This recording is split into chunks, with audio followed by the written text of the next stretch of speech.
সুরেশ্বরের নারিয়া MB Miraj 1 আমাদের পিকনিকের লঞ্চের আগে দ্রুত গতিতে চলে যাচ্ছে। ঢাকা সুরেশ্বর নারিয়া এমবি মিরাজ 1।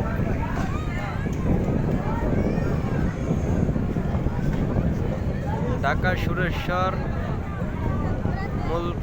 মুলফতগঞ্জ নড়িয়া এমবি মিরাজ 1 আমাদের পিকনিকের লঞ্চের আগে দ্রুত গতিতে চলে যাচ্ছে। ছোট হলেও তার গতি দ্বিগুণ। পাশেই আরেকটা বিশাল আকৃতির দানব আকৃতির লঞ্চ নোঙ্গর করা আছে।